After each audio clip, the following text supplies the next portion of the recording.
project I started with 5 beautiful blue beer bottles that somebody actually gave to me. I took the labels off of them, and you can see that they still have all the stickiness from the labels that didn't come off, but the tumbler will take care of that. Just put them in a cardboard box, threw a towel over them, and started smashing them up with the hammer.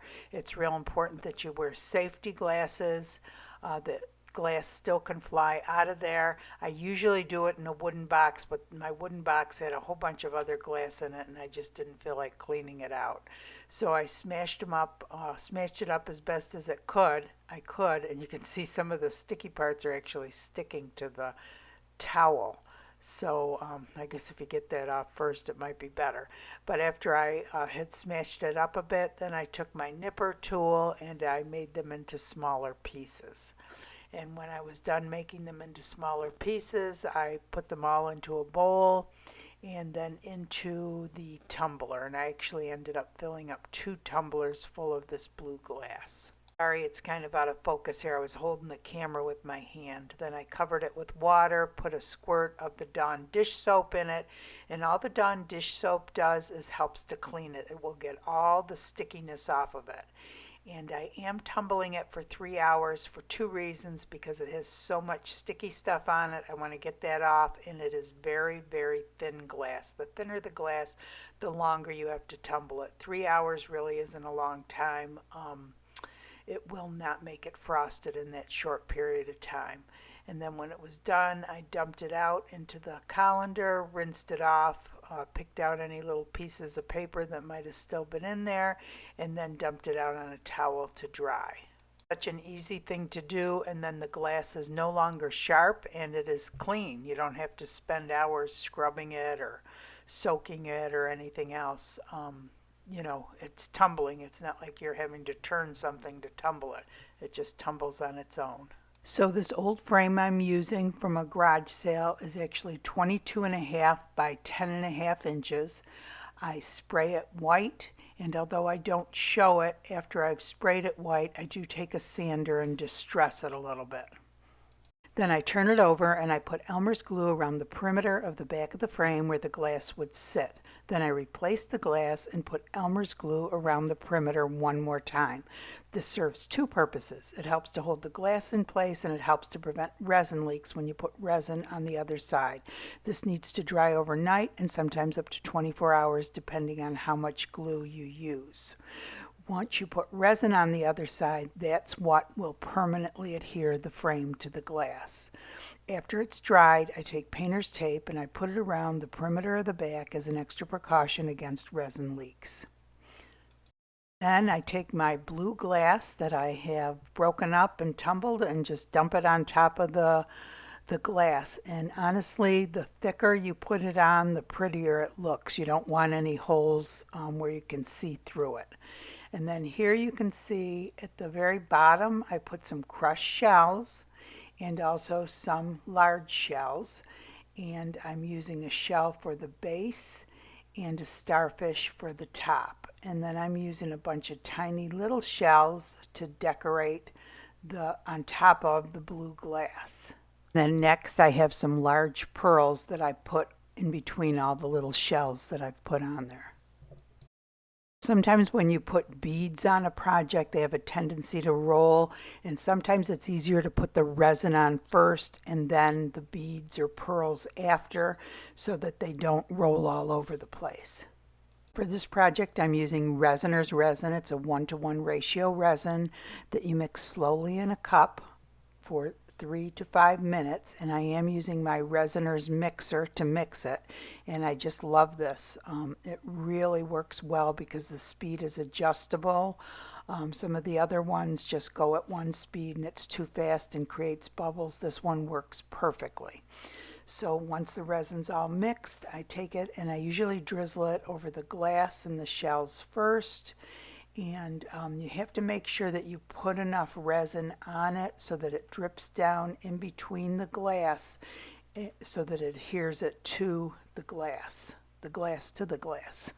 Once I've covered all the glass, then I take it and I put it around the edges, up and around the perimeter. I push it up into the corners and along the edges, because even though they say resin is self-leveling, it needs a little help to be pushed around a little bit. And this way you ensure that everything is covered.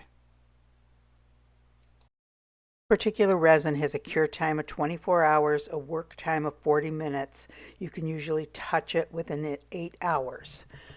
I do use the kitchen torch to get rid of the bubbles.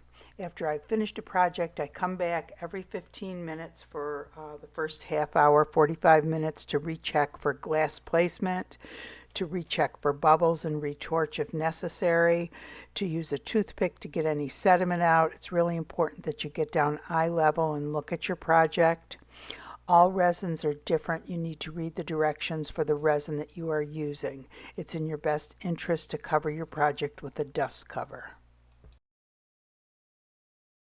The next morning, after the epoxy resin had dried, I came back with chameleon flakes. I had got this set of chameleon flakes from Let's Resin, and they're real pretty. They're not like regular glitter. It's kind of hard to explain if you've never worked with them. And also I used the UV resin, and honestly, I think I might have used like 1/16 of the container, if that. It's very little. It really goes a long way. And then I mixed it with the Let's Resin UV resin, not the high viscosity, but the lower viscosity hard type resin. It's thinner, and it mixed better with the chameleon flakes. And I just mixed it together, and I just started painting. And this I have in fast motion. This is really like 9 minutes condensed down to under a minute. And I just went over all the glass from top to bottom, and I even did all the shells. And just went over it in small amounts. You don't really need a lot. It really, you can see already how it's starting to sparkle, and it is so pretty. And I went over the starfish with it, and the shells at the bottom, and the shells all over the tree. And like I said, you really need very little of it. And then I put the UV light on it and slowly moved it up. And if you happen to get any on your glass, just take some rubbing alcohol and wipe it off. Hey everyone, another beer bottle Christmas tree. So, and I have one more coming too, a small one that turned out real cute. So I'm not really thrilled with the shape of it. I think maybe it should have been a little bit thinner up at the top. I don't know.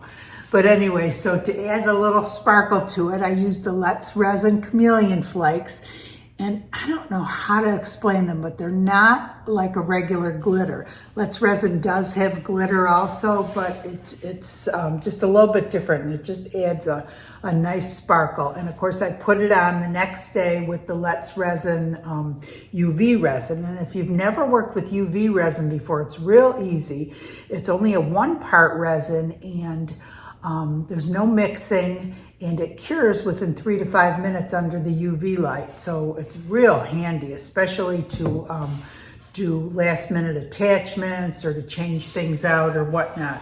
But anyway, all in all, I think it turned out pretty. So I messed up the starfish again. Yeah, so if you saw my last beer bottle Christmas tree, the green one, I put a starfish on, dumped resin on it, immediately turned brown and messed it up. I had to take it off. So with this one, I said, oh, I'm not putting resin on it. So I stuck it in the resin, and it started soaking up, and those 2 little prongs started turning brown. So I had to take it off, let it dry out. I spray painted it with a matte white spray paint, then with Artist Loft iridescent medium, and then I put some of the chameleon flakes on it.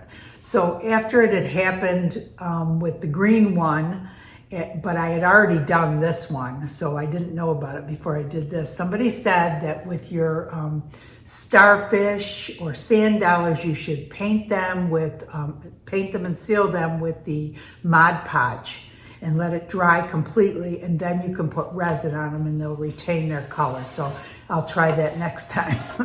So too late though. for this one. So, but anyway, I think it looks pretty. I hope you guys enjoyed the project. If you did, please give it a thumbs up. That really helps the channel. Share. And if you like the channel, go ahead and subscribe. That really helps the channel. We have the Facebook page going, amazing group of people displaying beautiful artwork. All the Christmas stuff is out. So we started with that Christmas in July, and it hasn't stopped. Everybody got so excited about Christmas stuff, they kept on making Christmas stuff. So a lot of real pretty projects there. So come join us there, and I hope you guys all have a great day. Thanks for watching.